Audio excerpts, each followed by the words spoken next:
All set, and I'm going to mute myself now. Great. Welcome to today's AIM Center webinar. We are in Module 5 of the AIM Online Learning Series. If you're just coming in, please note that there are materials available for download for this webinar. So the PowerPoint that I'm presenting today, as well as the digital handout. And the digital handout has a lot of resources, the links to those resources, more information, background information that you won't find in the PowerPoint alone. So please access the digital handout in addition to the PowerPoint. Please contribute to the conversation. The webinar is being closed captioned. Thank you to Brooke, who is captioning. If you don't see the captions, actually I think they're on the first slide. If you don't see the captions, click on the closed caption button in your Zoom controls, and you should see the captions start to appear along the bottom of your screen in a black box. And even though the audio is muted for our webinars, we do encourage and really love when people chat and let us know what they're thinking through the chat. Make sure that when you are adding something that you choose the all panelists and attendees from the drop down, from the blue block drop down, to make sure that everybody hears, gets to know what you're saying. It doesn't just go to one person. And if you're tweeting, please choose hashtag AIM for all, so that the AIM Center work gets promoted out in the Twitter sphere. Thank you for using Twitter while watching and participating in our webinars. As a reminder, the materials for download are at AIM Module 5 at the bit.ly link. And as our last modules 1 through 4, we do have pre and post surveys. And as a reminder, in order to receive certificates of participation for the modules, we do ask that you complete both the pre-survey and the post-survey. So currently there's a post-survey for Module 4 that is open, and there's also a pre-survey for Module 5. So please complete those surveys. The post-surveys take a little bit longer. They're probably maybe 2 to 3 minutes to complete. The pre-surveys are really quick. We just ask for a couple of pieces of information from you, and that pre-survey probably takes you 30 seconds or so. So Module 5 is all about selecting accessible digital materials. You only see and hear me today because Luis Perez is on travel, and he was hoping that he would be able to join us, but he's not going to be here today. He's tied up with some traffic. So it's my pleasure to be the host for today's webinar. As a reminder, this is the 5th of 5 webinars, so this is the last module of the AIM Online Learning Series. We started back in August with Introduction to AIM and Accessible Technologies. Then we moved into Module 2, How to Make Your Documents Accessible. And then Module 3 was How to Locate Captioned Videos and Create Your Own. Module 4, How to Find Specialized Format of Print Materials. And just a reminder, the post-survey for that is now open if you completed that module. And then Module 5, How to Select Accessible Digital Materials. So a lot of what we're going to be applying today and talking about in this kickoff webinar for Module 5, things that we have previously talked about in Modules 1 through 4, some of the concepts. But just as a reminder, we do have office hours with all of our modules. So if there's something that is new to you during this webinar or in the Module 5 materials, you can always go back to Modules 1 through 4, or you can come to one of our virtual office hours that we'll be holding during Module 5, or you can just send us an email. The objectives for this particular kickoff webinar are that you'll be able to apply accessibility strategies when searching for open digital materials, that you'll be able to follow accessibility guidelines when procuring materials, and then of course that you'll be able to begin Module 5 with confidence. And the Module 5 office hours are being displayed on the screen. The first one is Thursday, March 7th from 4 to 5 p.m. Eastern, and then we'll be online again on Wednesday, March 20th from 4 to 5 Eastern again. Cynthia, Sharon asks, and I want to make sure I give the right information, how long will these modules be available on our website? Sure. So the modules will remain available for, we have no plans to take the modules down. The AIM Center, we're a federally funded center, and we are a 5-year project, and we are about to reach the end of our 5 years. So the end of our 5 years project is on September 30th. But we have all intent to make sure that that content stays available, whether it stays on the AIM Center website or whether we move it somewhere within CAST, but we will be sure to let our registrants know if we move the content, but it will be there.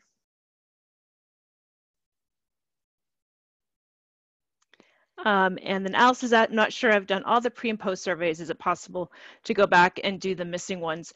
Let me send, Alice, why don't you send me an email about that? There are some different ways that, that we've been addressing that. As you know, the modules run synchronously, so there's the pre and the post during the synchronous delivery of the modules.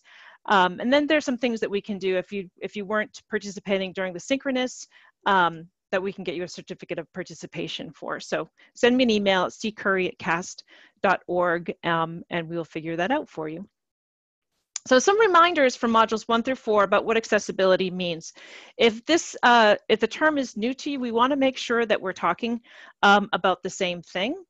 So one of the ways that we like to make a distinction between the two common ways that accessibility is referred to is through the State Education Technology Directors Association document, Navigating the Digital Shift. And within the Navigating the Digital Shift, there are two practices, two different ways to focus on procuring digital instructional materials that have to do with access. So accessibility for all students is one, and equity of access is the other.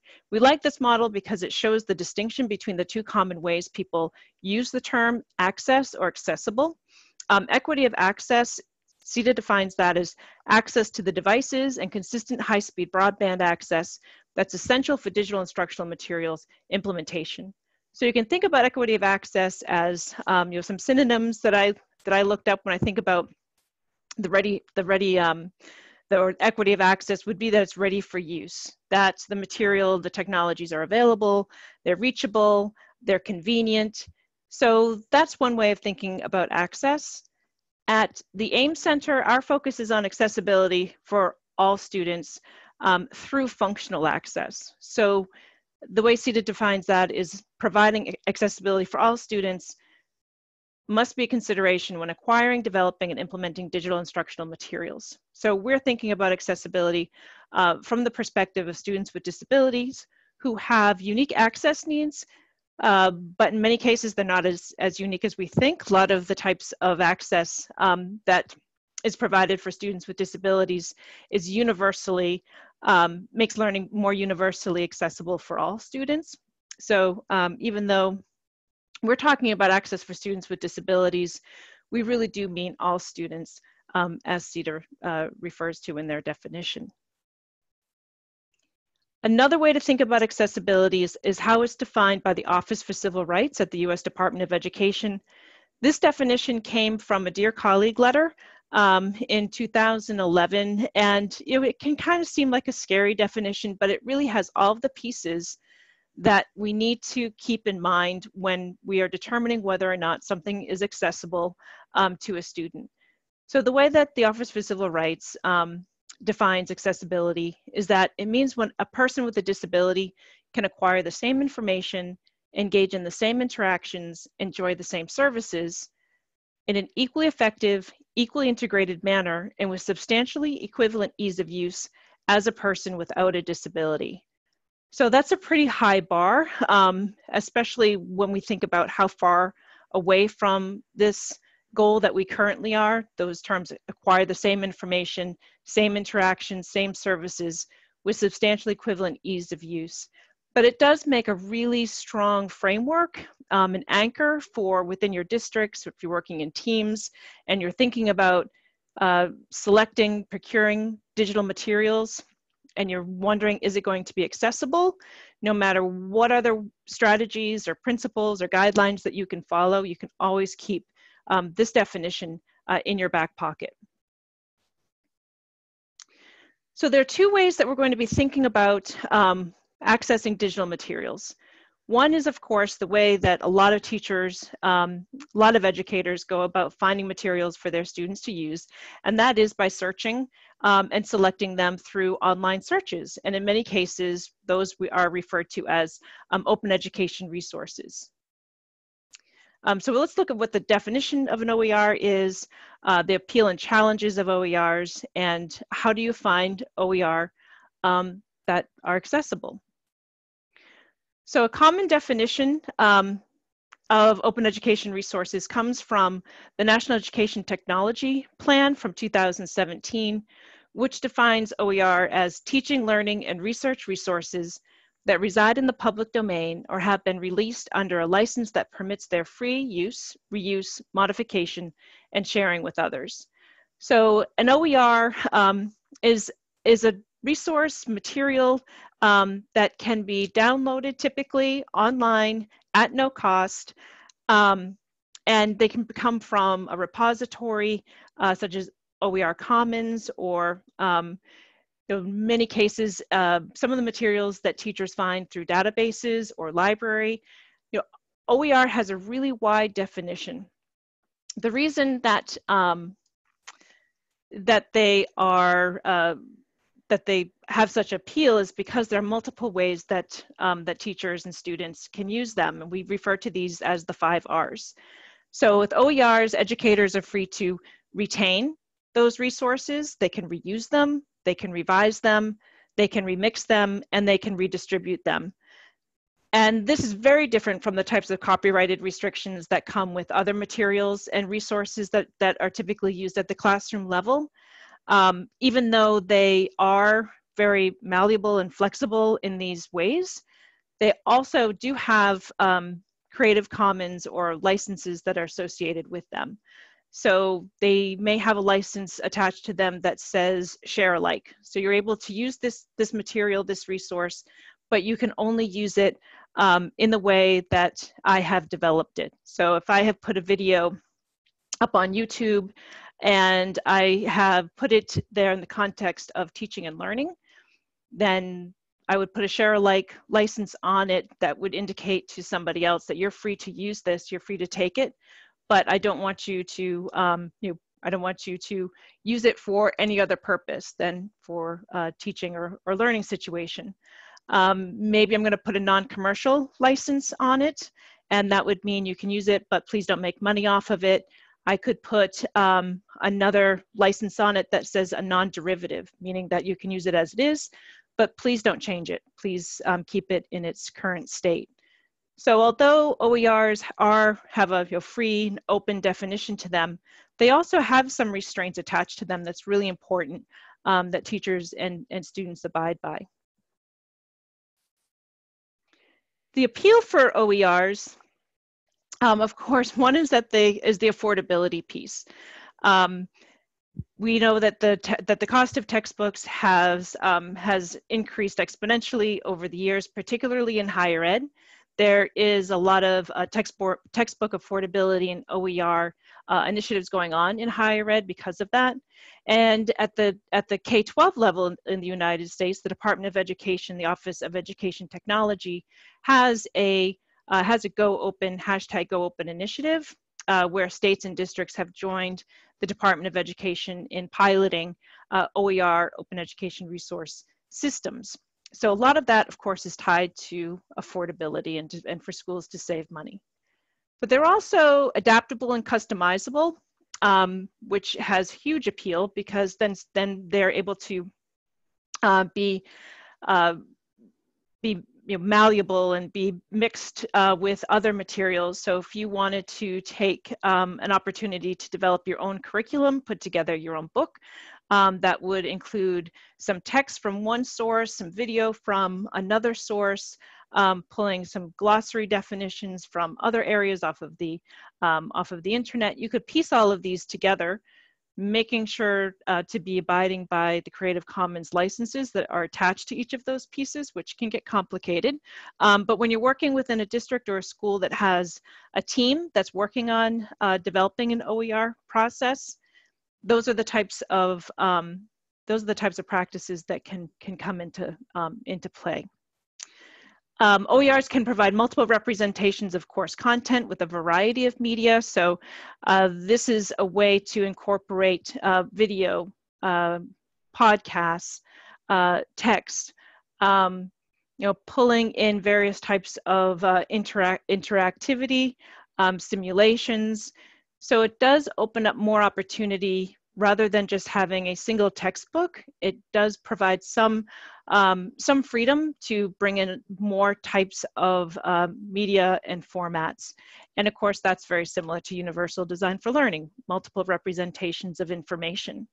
And OER also allows for flexibility to align materials to state standards or local standards, and not just national standards. So again, having the freedom to pull content from different places. Having said all of this, OER does come with some controversy. There are some people who have concerns around the adoption of OER by districts and states, but many states and districts and schools are going toward OER models. And that's why it's really important to be aware of the accessibility dangers, as well as the opportunities that come with OER. One of those being that the quality and consistency of OERs varies very widely. And most of concern to us is the accessibility of the OERs in both the curation as well as the creation. So when a school or a district or even a state decides to adopt an OER system and start to be looking at OERs as part of a curriculum adoption process, there are in a lot of cases both ways that OERs are being procured. One is through curation, so a search and sort of a search and find strategy, and also the opportunity for teachers and others to create the content that becomes openly available within the district or within the state. And those materials, when they're curated or when they're created, they need to be accessible. There are accessibility considerations that need to be made. And then, of course, the discoverability of accessible content needs to be considered. So how do you find accessible materials that are also open? Well, one of the things that can be very confusing, but is critical to understanding how to find accessible OERs is the concept of metadata. Metadata allows educators to refine their search, results so that they can find resources that match their specific learner needs and preferences. So it's also known as tagging data. So think about this from the perspective of tagging a t-shirt. We, of course, are talking about materials that are available online, but the way we're going to take the leap from that to understanding tagging is with the t-shirt metaphor. So in the chat, if you would just say, enter some ideas about what unseen information about this t-shirt can you discover by reading its tags. So you are at a store, you are looking at a t-shirt, there's information about that t-shirt that is available only by looking at the t-shirt's tag. What's the type of information that you would find?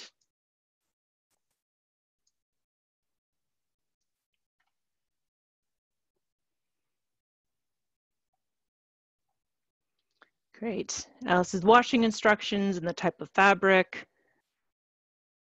Oh, the AIM Center's getting in on this and says size. Where is it made? Who owns it? That's a great, yes, I have children, and so putting initials in shirts is very common around our house, so you'll find that on the tag. Great. So the type of information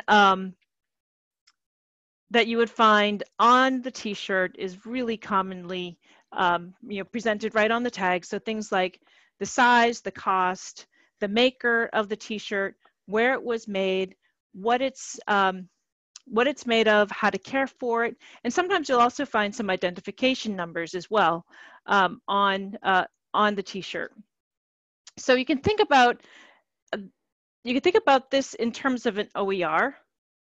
That there's also metadata that you can't see, and that too is called tagging of a resource, so that the type of information that you can't see on the resource can be tagged onto it through what is known as metadata. Just like this t-shirt, the metadata is indicated by all that information that you really don't, you see the whole makeup of that t-shirt and you can't see all of those different parts that inform the way that t-shirt is made, where it came from, how much somebody wants to charge you for it. But the same with an OER, with the material that you might find online. So when you are in the process of trying to find a material for a curriculum, what are the tags or the metadata that you might enter in an online search field to find an OER for your curriculum? And this is not unlike probably what teachers do all the time when you're trying to find a material for your course, and you go to Google or you go into a library database and you start searching. What are some of the tags that you would use? What are some of the search criteria? Great. So Kathleen's is the subject area.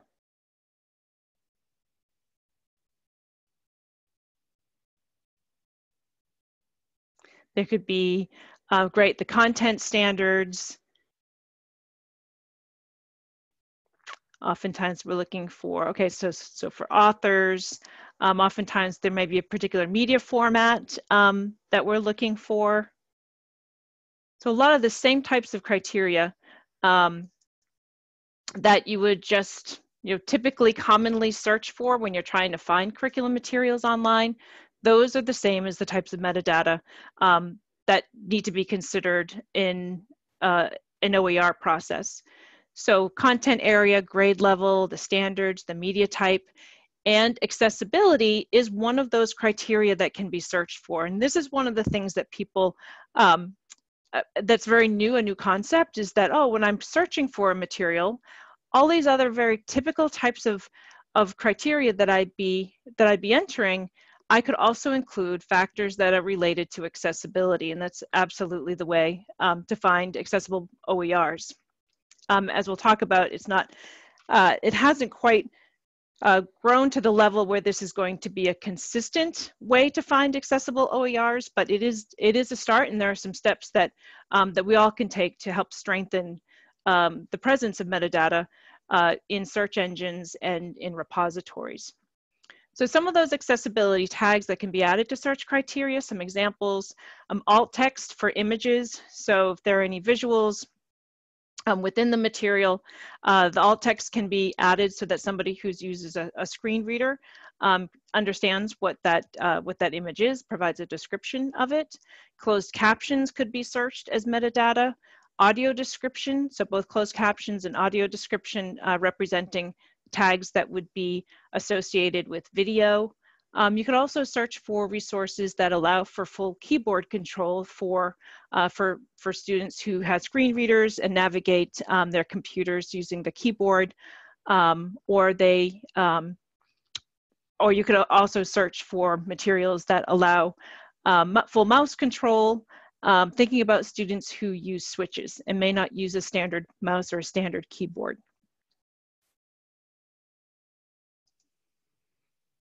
So here's another example of what I call tagging on accessibility. So this means tagging on to the other types of criteria that you'd be searching for when you go online, that accessibility being one thing that you can tag on. So for example, you're searching for a video to support your 4th grade curriculum on photosynthesis.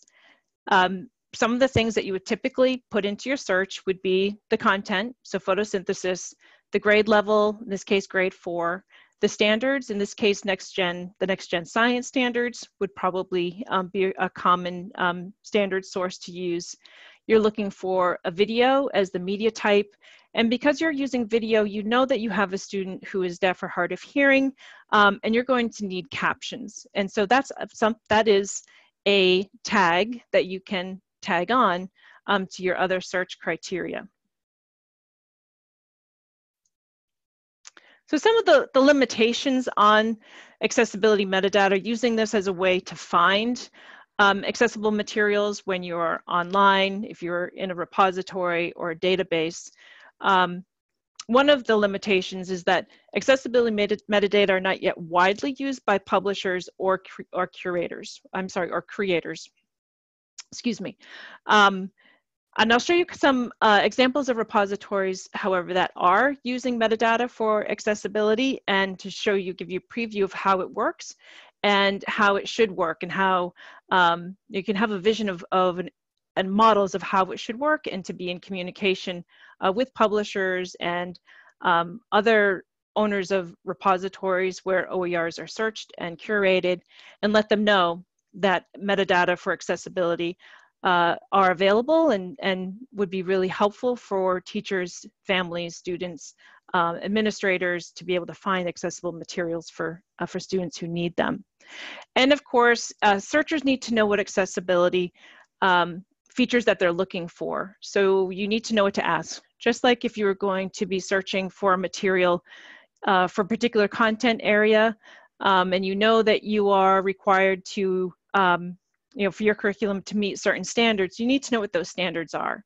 So if you're looking for material that meets certain accessibility criteria, you need to know what are the metadata, what are the tags for that particular accessibility feature. So captions, for example, is one, or alt text, some of those others that we were looking at. And let's take a look at some of the repositories that are out there that have metadata included with them. So there are three that we're going to look at: PBS Learning Media, Merlot, and OER Commons. So here's PBS Learning Media. I have just grabbed a screenshot of their homepage. Is anybody using PBS Learning Media or familiar with it as a source of material? Or perhaps you have children who've used PBS Learning Media. It's obviously a pretty common repository that that teachers would be pulling from. Great, so Kathleen said, I've used it with my kids. So when you go into PBS Learning Media, and it works just like, go back to PBS Learning Media, it works just like other repositories where you go in and you're searching for material. It could be a video, it could be a document, it could be a podcast, and it allows you to search by content area, by grade level, by media type. What PBS Learning Media has also is a way to filter out just for the accessibility criteria. So once you know what you're looking for, you can also add to it, check these boxes. If it's a video, you can check that you want a video that's captioned. Or if it's an audio file, you want something that definitely has a transcript as well. You can also limit your results to ways that the flexibility of the material, so that it can be used without a keyboard or without a mouse, is also available. So within PBS Learning Media, you have these options. Another example is Merlot. Merlot is very similar in its setup as PBS Learning Media, in that there is a section where you can select under the other filters section of the search area on Merlot. You can select has accessibility info. And what that will do is limit your results just to those materials and resources that also include the accessibility information.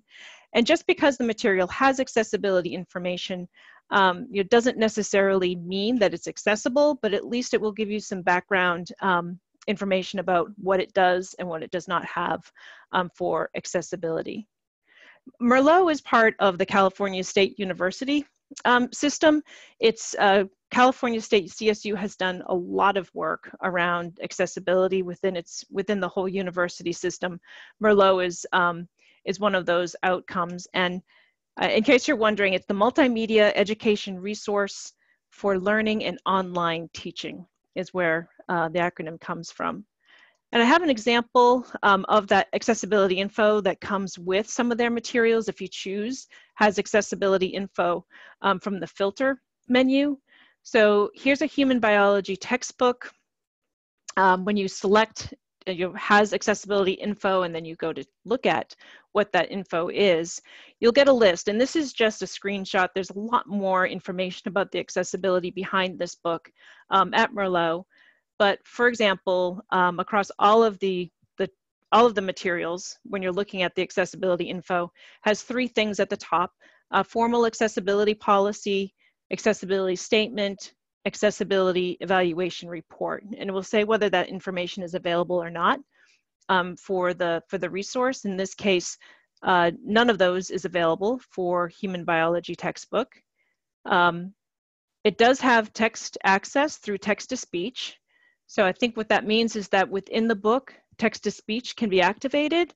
However, it doesn't appear that the book is accessible or compatible with a student's own text-to-speech program. So if the student is using another text-to-speech product as assistive technology on their device, then they may not be able to use that text-to-speech with this book, with the human biology textbook, but it looks like there's text-to-speech built into the player for this textbook. The text font and color can be adjusted, and the reading layout can be changed. So the flow of the text can be adjusted, for example, for screen reader users. And then there are a lot of other information that comes with the accessibility info within Merlot's books. So really encourage you to go and explore. OER Commons is another source for open education resources. This is a place that a lot of states and districts have adopted for searching and curating OERs. You'll find the accessibility fields if you choose the, I have an arrow pointing to it along the bottom of the screen. It says fine-tune your search with our advanced search. And if you choose that advanced search button, it will take you to a menu that has a lot of other filters, and accessibility is one of them. Under the OER Commons filter for accessibility, you'll see visual, auditory, textual, audio description, caption, verbatim captions, long description, and transcript. So allows you to, again, just like in PBS Learning Media and Merlot, to limit your results only to the types of the materials that have these accessibility elements attached to them.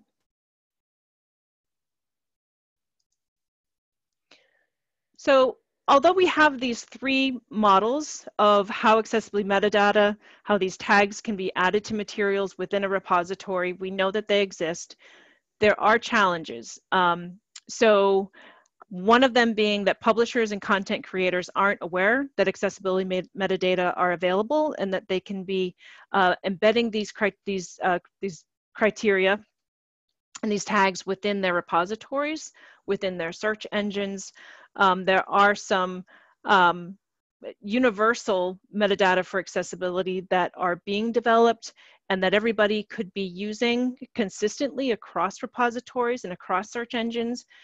We need some agreement among publishers and content creators of what are those metadata, so that there can be some consistency in searching for accessible materials. Of course, we need to raise awareness of OER users to ask and search for accessible content. So if all of you go out and let people know that, oh, did you know that within that repository, if you're looking for materials online, that there are ways that you can filter out for accessibility features. And one of the probably persistent challenges, and a challenge that will remain on the horizon, is providing embossed braille of open education resources for students who are blind or have visual impairments and need embossed braille. They learn that their literacy is through hard copy braille. So that will continue to be a challenge, and we're working on systems to address that. I'm going to go over to the chat and see any comments that have come up. Yeah, so Kathleen, yeah, so it seems like there would be a big benefit to a consistent set of tags. Absolutely. So that is one of the, that is one of the challenges.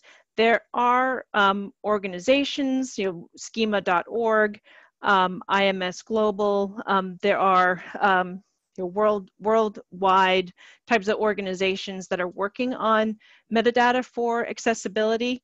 The Common Education Data System at the U.S. Department of Education, they are set up to accept tagging metadata for accessibility. It is, the importance is around making sure that people are aware that it exists, and then putting something into place that will help us implement these metadata around accessibility. Great point. Okay, and then of course there's the searching and the curating, the vetting, the discovery of accessible materials that are free and open. And then there's the commercial side of procuring accessible materials. And we have 5 ways at the AIM Center to help walk you through how to do that. You are working on a curriculum team at your school or in your district or at your institution, and you have some criteria that you're looking at as you're working with vendors and determining what is the product that, that you're going to choose for student learning and for instruction. We've developed 5 guidelines. There is a document on our website, also linked in the digital handout, called 5 Things Educators Can Do to Buy Accessible. We have an accessible PDF version and an accessible EPUB version. And Leslie just dropped the link into the chat. Thanks, Leslie. So the 5 things, the first one is to make accessibility a requirement. And that may seem obvious, but it really needs to be a stance, because I think oftentimes we have this notion that everything should be accessible, but it's not that easy. And in some cases, it's not even going to be feasible in the year 2019. But what you can do is to have accessibility as a stance within your team, within your district, in your state, in the procurement process. Not just sometimes, not just for certain materials and technologies, not just for certain students. It really needs to be all the time. So often, so oftentimes there are criteria that are put in place around, we have this procurement process in place. We're looking for certain standards. We have our quality criteria. We know the vendors that we can negotiate with, and accessibility isn't included. Or it may be an afterthought that you've kind of gone through a lot of negotiating, you've process of elimination, you've selected certain products to choose from, and then you think, oh, accessibility, that's right. And it could be too late at that point to make a decision around accessibility. Of course, not every item is going to be accessible for all students, which is another reason why accessibility needs to be upfront in the conversation, working with vendors to understand their product. How is it accessible? How is it not accessible? So to have that be part of the conversation, part of the culture. And it's not just sort of in that technical procurement process where accessibility can be included within your state or district. Think about what are some of the other places where accessibility could be included as a requirement. When you're thinking across your state or your district or your institution, where might accessibility be a consideration? All those areas that impact procurement.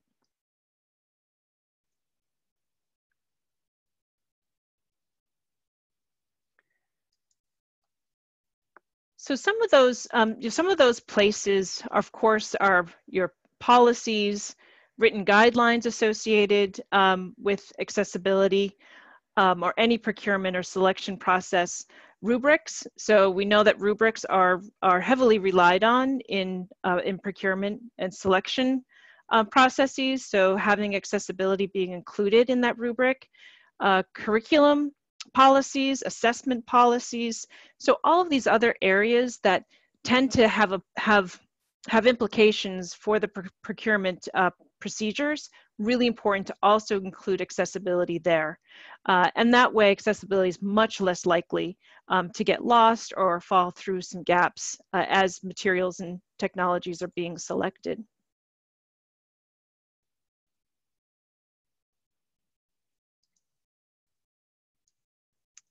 Okay. Oh, Luis is here. Luis, can you hear me?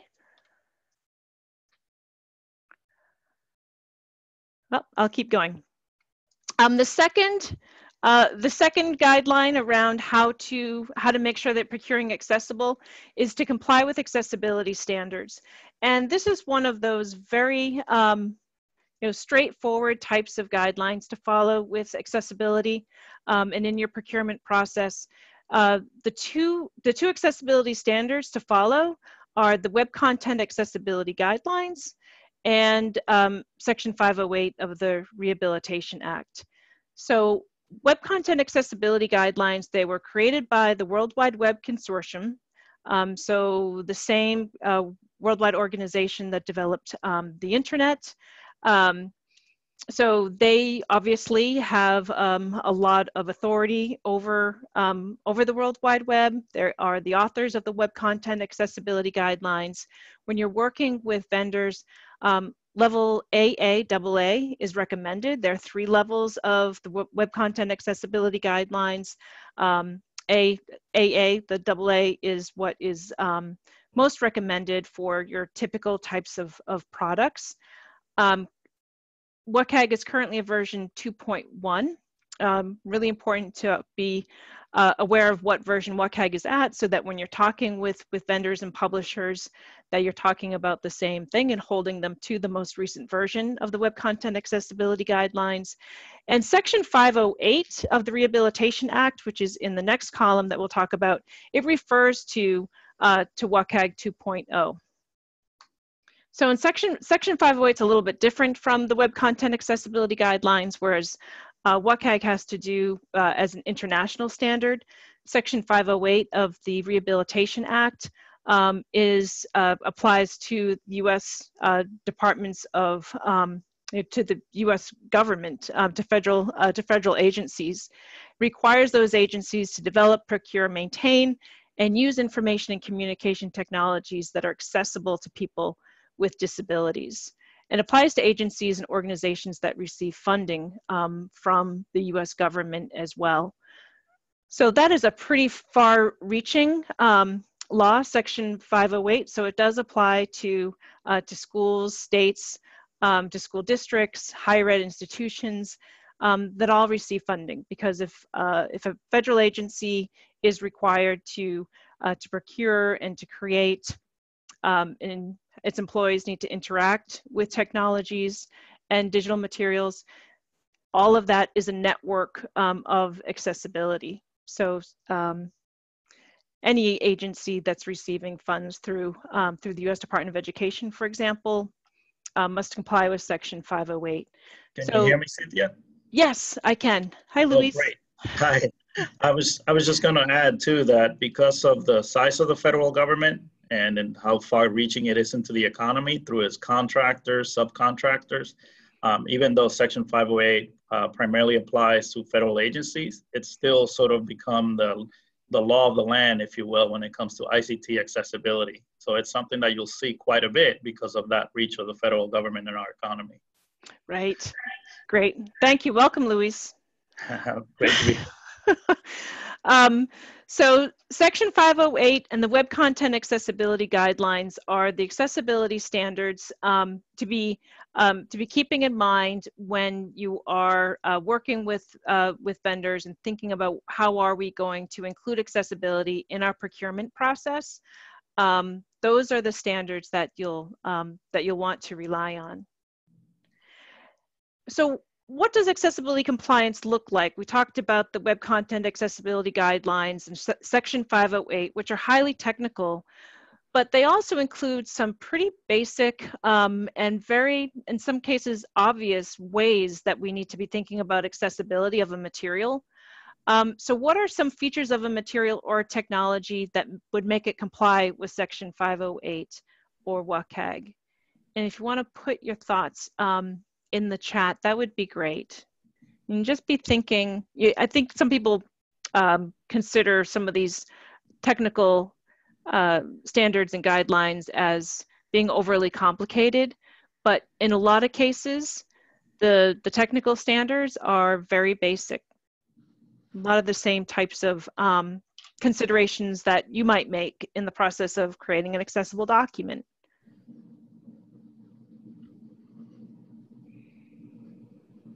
In fact, you may already know some of these techniques if you've been following along with our course from some of the modules that we've done, Module 2 and Module 3.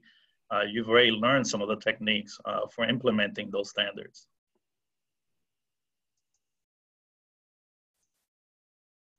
Yeah, so thinking about things like, oh, Sharon has compatible with other devices such as technology AAC devices, so that interoperability of a technology or a material with a student's assistive technology, like a communication device. Thanks, Sharon. That's a great example. If you're going to be acquiring video as part of a curriculum package, is that video captioned? Is there audio description? Great. Yep. Alternative descriptions on images, closed captions, audio transcripts, excellent. And then there are just things like color contrast. That's important. Making sure that any content that's digital text, that all of that complies with headings, and making sure that there is an accessible structure as part of the document.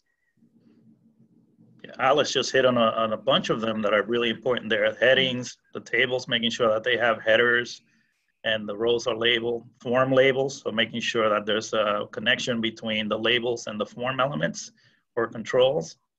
That's all really important. So great points, Alice.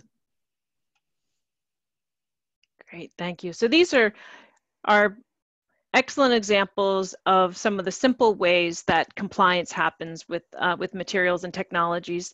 Section 508 and WCAG get into a lot of technical, pretty heavy requirements on publishers and EdTech developers, but there are some things that we can just know, and it's often surprising that publishers and EdTech developers don't comply with some of even the most basic things that we can actually see that would create barriers for some of our students. So really important to be in conversations with publishers and EdTech developers when you find these lapses in accessibility.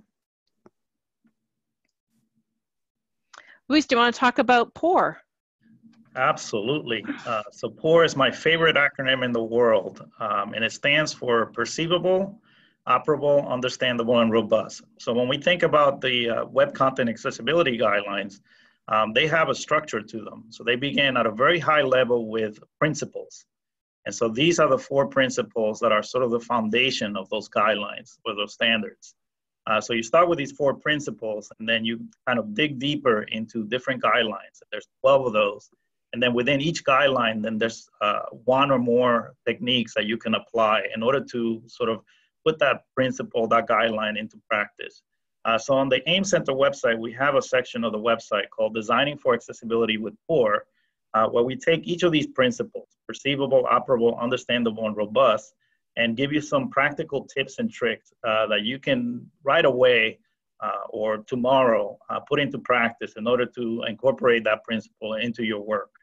Perceivable basically means providing options in how the information is perceived, so that if it's a video, you have transcripts. If it's an image, you have a text description, and so on.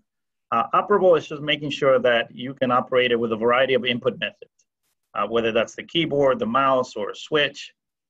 Understandable has to do with how predictable and logical the functioning of that interface is, and also the reading level and so on. So make sure that everybody understands the content. And then robust just has to do with making sure the content works across platforms. So it works on mobile, it works on the desktop, it works on a variety of different platforms because it's followed best practices. Right, thanks, Luis. And I will just mention that the image that you see on the screen, this image depicts Perceivable. There are 4 different devices and 4 different ways that material is being delivered across various technologies. So in that first image, you see 2 hands that are reading hard copy embossed Braille, so tactile reading of a book. The second image shows a smartphone where the text contrast, the display can be changed from white on black to black on white to grayscale to support various ways that the student might prefer to look at a screen. There's a screen, a monitor that has a video playing that is audio described. I'm sorry, that is closed captioned. And then the last one is a smartphone or a tablet where there are images that are being, and video and images that are either audio described or supported through alt text. So on that particular device, there is water being poured, which goes along with our pour principles, our pour model, and the alt text is water. So there are 4 different ways there that an individual, a learner, can be interacting and be able to perceive the information through multisensory approaches. So that is our icon for Perceivable. Number 3 is that you can include accessibility language within contracts. So on the AIM Center website, we have sample language for including accessibility within your contracts with publishers and EdTech developers. So there are things, for example, if it's a print material, to make sure, this goes back to our Module 4 specialized formats, remembering that references to the NIMAC and asking or requiring a publisher to deposit a NIMAS file of their book into the NIMAC is something that you would place into a contract. If it's a digital material, that you would want to include requirements related to the Web Content Accessibility Guidelines in Section 508. There would be things related to timelines for providing materials in accessible formats or with accessible features that you could also include in the contract.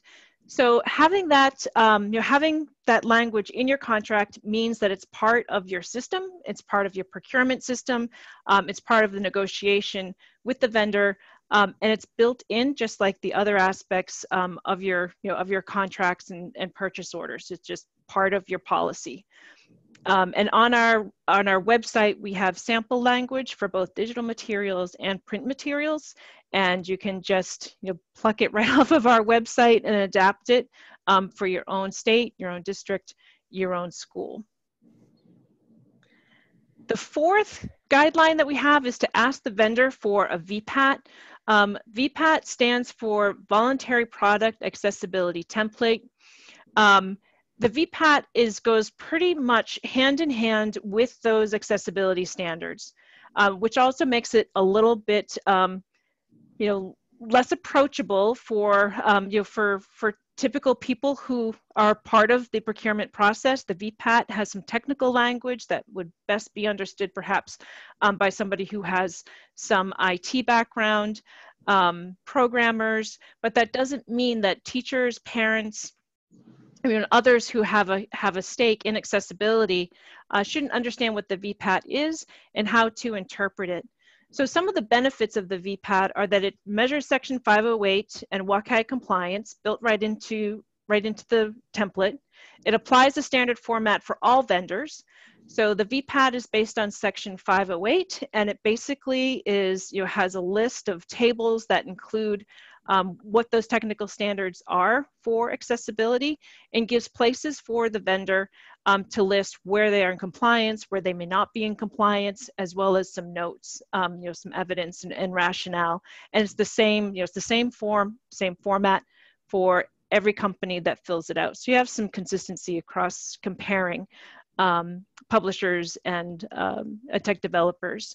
VPATs can serve as an entry point for accessibility discussions with vendors. So now you have something to start from. You could always ask the vendor, is your product accessible? And that conversation may not go very far. The VPAT gives you a lot of substance to start that conversation from.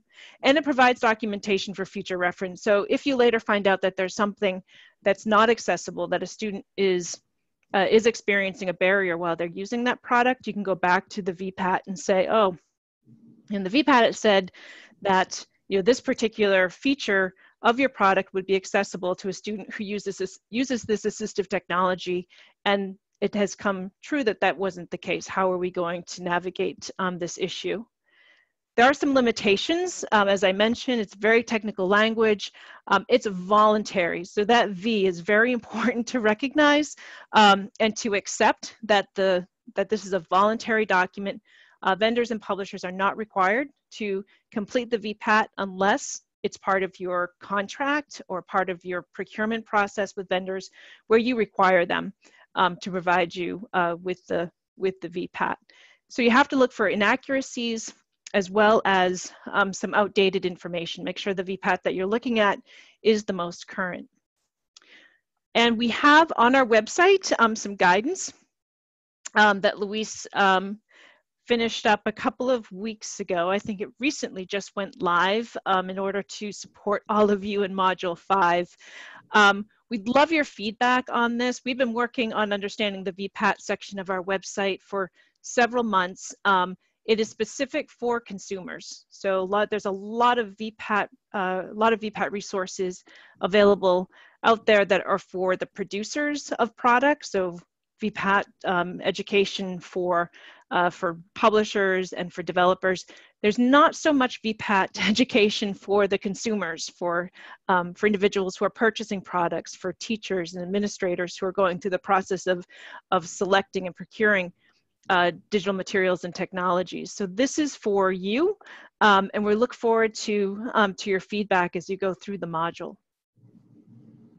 And then the last guideline that we have is to recruit end user beneficiaries of accessibility. So in other words, recruit your learners, recruit students in the process of selecting the materials that are going to be adopted across, in some cases, these materials and technologies are being selected for statewide use, sometimes at the district level, sometimes at the school level, and sometimes it's the classroom level. But regardless, this is, we're talking about purchases that really are going to have wide-reaching implications for learners who may be at a disadvantage if some of these considerations aren't included in the process. So having those students be testers of the material that's being considered for purchase can give you some very inside, authentic information about the extent to which that material is going to be successful for student use. So some things to think about when you're going to be recruiting learners to be testers of a product that's under consideration for purchase is to choose students who are moderately to highly proficient with their assistive technologies, so they can kind of give you a pretty accurate experience with how they're navigating around the material successfully or unsuccessfully. What is slowing them down? What are they completely unable to navigate because of an accessibility issue? Give them an authentic task under typical conditions to try the product. So ask them, during a particular lesson or within a curriculum unit, say, we're considering this particular product for these objectives of the curriculum. Would you please provide your feedback on how you would use this product to conduct a particular simulation in science, or particular digital textbook that you may be using next year for a curriculum that's under study this year. So similar situation, just a different material, and ask the students to test it under those conditions. And observe them carefully and ask questions. So while they're doing their trial, kind of observe and say, if you see them get stuck, or you see them using the technology really proficiently, ask them questions. Why? What's working? What do you recommend? Would you recommend this, this product for purchase? What would you recommend might work better for you? So make them a part of the process. And Leslie just dropped questions to ask before selecting educational materials in the chat, which is another excellent resource from the AIM Center. The guiding question when you're observing and talking with students about their experience when they're testing a product is, are learners with disabilities able to use the product in an equally effective and equally integrated manner with substantially equivalent ease of use as learners without disabilities? So it goes back to that definition of accessibility that we talked about at the beginning, that's been introduced multiple times like a spiral throughout our 5 modules, is that definition from the Office for Civil Rights, that equally sufficient, substantially equivalent ease of use, that bar to make sure that students with disabilities are having the same experience as students without.